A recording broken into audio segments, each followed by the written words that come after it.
So honestly, when it came to Banpresto and their strategy-wise games such as the Super Robot Wars series, I had always been hesitant about giving them a try as I'm a big fan of various mech anime, specifically Gundam of course, so I decided to take the easy approach and start off with something simple. And me being a man of culture who has watched various animes where the most perfect waifus are in, I had decided to play Heroine Chronicles from start to finish. The game released around February 6, 2014 for the PS3/PS Vita. And yes, if you're familiar with the amount of games Banpresto reserved for Japan only, then you should already know what I'm about to say. Heroine Chronicles is also a Japan exclusive.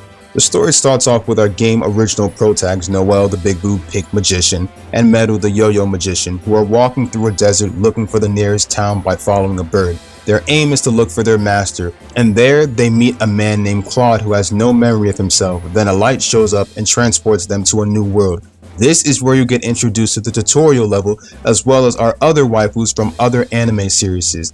10 franchise consists of Kaito Tenshi Twin Angel, Kyosogiga, DG Charat, Swan Song of the Valkyries Symphogear, Super Sonico, Higurashi When They Cry, Aria the Scarlet Ammo, Infinite Stratus, The Familiar of Zero, Dream Hunter Rem. Gameplay is pretty simple. The game has an ability HP stats breaking system, and certain characters focus on attacking different abilities when it comes to damaging their opponents. I mean, dealing a little bit of damage towards your opponent with one attack is good, but if you want to deal more damage, then select more than just one attack. And if you manage to break all your opponent's abilities via heroic boost, you'll get access to an extra final attack. I mean, some players skip the attack animations when it comes to Banpresto's strategy-wise game, especially if you've been used to Super Robot Wars animation for years. But if you're a man of culture like me, sometimes you'll let these girls do their thing and play the animation most of the times. That's right, y'all. There's a special quick time event. After dealing hella damage on your opponent and performing these 3 times successfully will trigger a W impact, then gives you 3 special fan service images of your favorite heroine.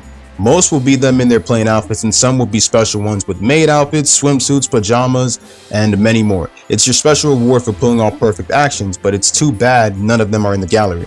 Now, if your opponent attacks you, you'll have 3 options: counterattack, guard, or evade. Now, if your opponent is, say, 9 levels higher than you, then the option you choose like counterattack or evade won't really save you since your opponent is superior to you. So be sure to grind on free stages, or if you have the DLC stages, which I highly recommend you can grind off there. That way you can be prepared for the next scenario, or just grind off the story, because that's what I did halfway.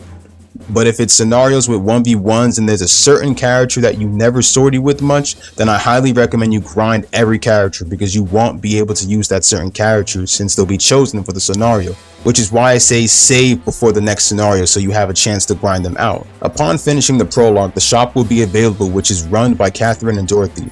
Buy items and getting accessories, equipping them will boost your stats. You can also upgrade your stats as long as you progress through the story, that is. Free talk is where the only guy, that being Claude, talk to the rest of the heroines, and depending on how you answer, you'll be either accepted and understanding to the characters, or it will be the opposite.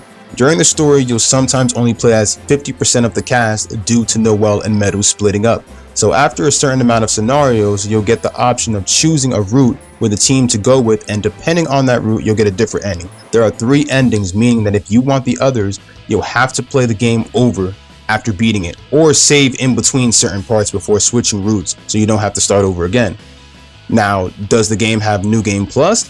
Yes, it does. After beating the game, you'll get a New Game Plus with some of your unlocked moves and transformations or outfit changes transferred to your next playthrough. You also unlock an alternate opening where our game original characters are only shown. Now, beating the game again will give you a second special New Game Plus with the first New Game Plus's benefits, as well as levels, weapons, souls, armors, all carried over, making you able to blaze through the game a whole lot easily.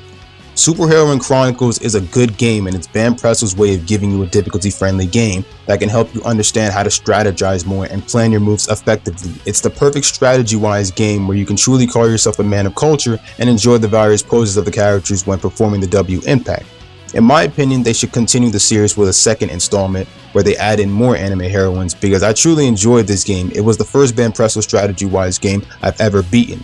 If you want to see the rest of my journey throughout the game, you can check the rest of my playthroughs through the link below. There's also a link to the game if you're down to buy it. With all that, I hope y'all enjoy the rest of y'all day. I'm gone.